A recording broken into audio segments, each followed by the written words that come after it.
एक बार की बात है, एक विशाल नदी के किनारे एक घड़ियाल रहता था जिसका नाम था गोविंद। वह एक समझदार और चालाक घड़ियाल था। उसकी पीठ पर खड़ी होने वाली हरी शैवालों से उसकी पहचान होती थी। गोविंद को अपनी नदी का हर हिस्सा याद था क्योंकि वह वहां वर्षों से रहता आया था। लेकिन एक दिन गोविंद ने सोचा, मैंने हमेशा नदी के किनारे और उसके आसपास ही समय बिताया है, क्यों न इस बार मैं अपनी जल में गुप्त यात्रा पर जाऊं और देखूं कि नदी के अंदर के रहस्यों को कैसे जाना जा सकता है।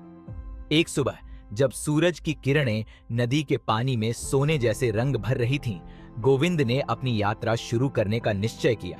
वह धीरे धीरे नदी के गहरे और अज्ञात हिस्सों की ओर बढ़ने लगा। गोविंद ने सोचा कि अगर वह अपनी यात्रा को गुप्त तरीके से करेगा तो उसे कोई भी शिकार करने वाला जानवर या शिकारी नहीं देख पाएगा। जैसे जैसे गोविंद नदी की गहराई में उतरता गया, वह खुद को बिल्कुल अलग ही दुनिया में महसूस करने लगा। पानी के अंदर सब कुछ शांत था, केवल हल्की लहरें और मछलियां उसकी निगाहों के सामने से गुजरती थीं। गोविंद ने महसूस किया कि इस गहरे पानी में न केवल वह अकेला था, बल्कि उसके अलावा और भी कई अदृश्य और रहस्यमयी जीव रहते थे। वह धीरे धीरे नदी के तल तक पहुंचा और वहां उसने देखा कि एक बड़ा सा तालाब जैसा पानी का झरना बह रहा था। गोविंद को यह देखकर बहुत हैरानी हुई क्योंकि इस स्थान के बारे में उसने कभी सुना नहीं था। वह वहां रुककर तालाब में तैरते हुए इस नए रहस्यमय स्थान का निरीक्षण करने लगा।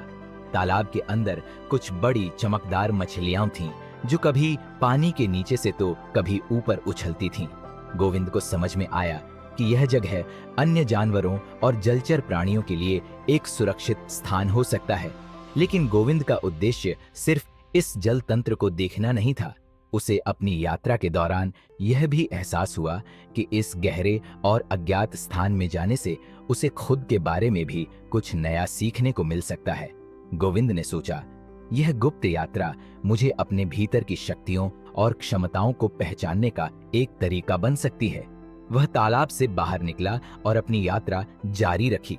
वह समझने लगा कि जिस तरह नदी की सतह से नीचे की दुनिया में गहरे रहस्यों का पता चलता है, वैसे ही हमारी जिंदगी में भी हमें गहरे सोचने और आत्मनिर्वाचन करने की आवश्यकता होती है।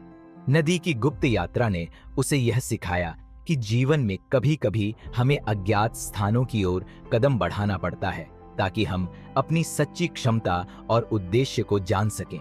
गोविंद जब नदी के पुराने स्थान पर लौट आया तो उसने यह ठान लिया कि वह अपनी यात्रा से सीखी गई बातें और ज्ञान सभी जलचर प्राणियों के साथ साझा करेगा। उसने समझा कि जीवन में यात्रा केवल बाहरी दुनिया को जानने के लिए नहीं होती, बल्कि आत्मा और मन की गहरी समझ को प्राप्त करने के लिए भी होती है।